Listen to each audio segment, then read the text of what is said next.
What's the story of your worldview trajectory over the last few years?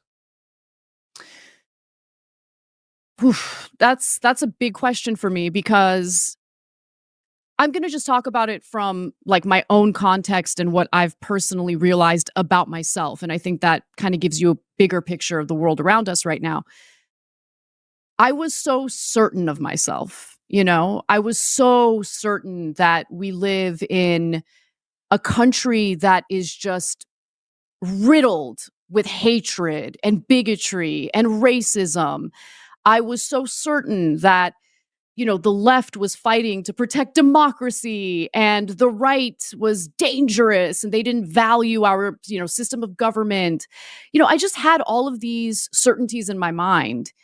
And then certain things happened to me personally, which woke me up. Like that was kind of like the catalyst for me to actually start exploring a little more.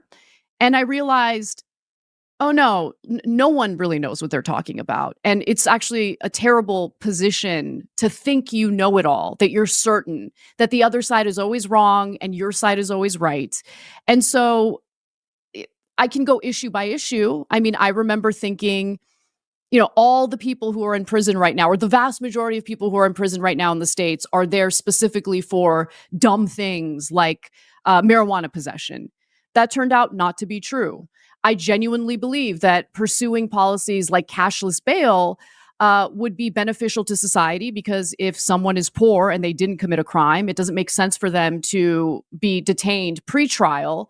They lose their jobs, their lives fall apart. It's just unfair.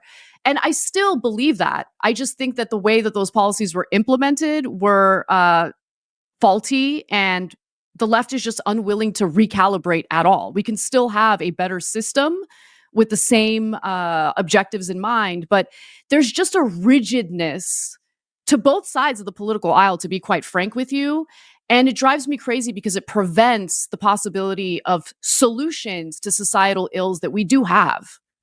Yeah, the Venn diagrams are getting further and further apart of what anybody is prepared to talk to the other side on. Where did that certainty around bigotry and racism come from? Why were you so certain, given that you spend your time analyzing stuff, reading stories? You would have thought that you would have been the front lines of uncertainty because look at all of the different viewpoints I've been exposed to.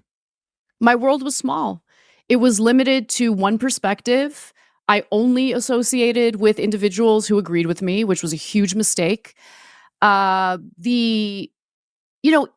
though I was critical of legacy media at the time, I didn't quite realize just how much information was being omitted in the reporting. And so, you would just get a sanitized version of various stories if it covered the Democratic Party, especially if you're reading like the New York Times, Washington Post, legacy media outlets. But when it came to the other side, there would be a lot of cherry picked moments, a lot of sound clips, sound bites rather than fuller context. And it's not even that, a fuller story would necessarily change me politically. It's just that it might have given me a different perception of a specific story. But I was really upset to realize that there's a lot of gatekeeping going on. And since my media diet was so one-sided, I decided to just diversify my media diet and go out of my way to actually speak to people, real life people who believe things that are different from what I believe and understand what their logic is, what the rationale is, rather than reading the New York Times or the Washington Post and having some reporter tell me what they think their logic is. Where do you think the left is at its best and at its worst at the moment? I think the left is at its best when when the people within the left remember that we are trying to improve people's lives.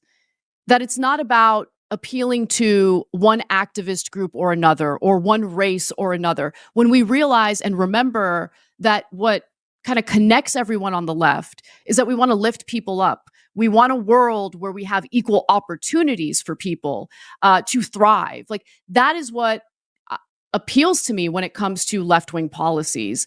When it comes to economic policies, I'm a big proponent of universal economic policies that anyone could benefit from. I think the left has kind of moved away from that.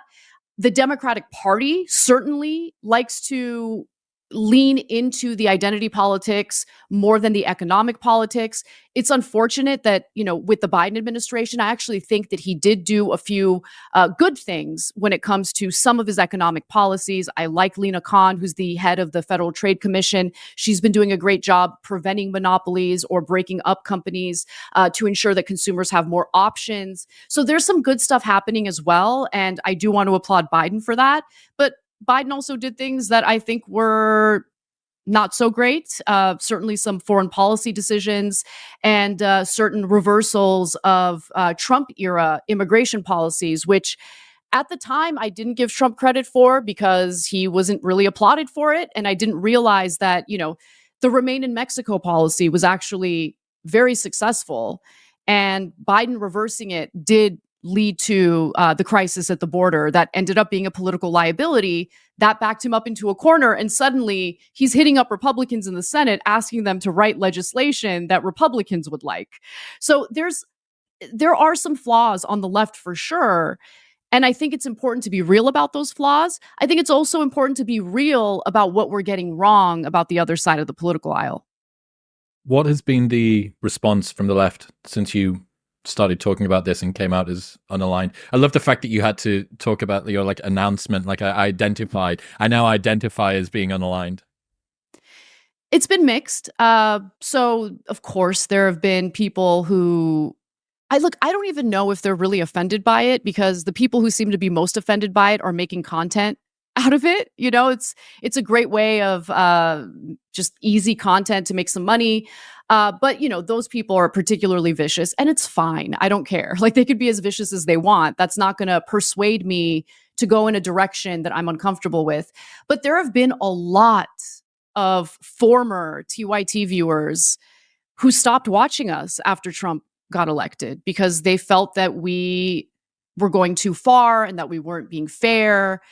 And I really love hearing from those people, because they'll tell me things like, hey, we were paid members for X number of years, and we loved your reporting. It was great. It was awesome. It was funny. It was fair.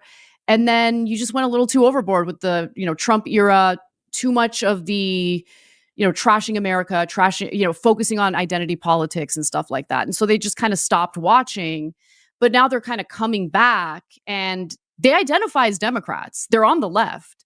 It's just that they are a little more grounded in reality and don't like the hyperbole that I think I personally fell victim to. It is strange to me to see how seductive that seems to be to the left. Both sides of the aisle are fighting to become the people in charge of this country.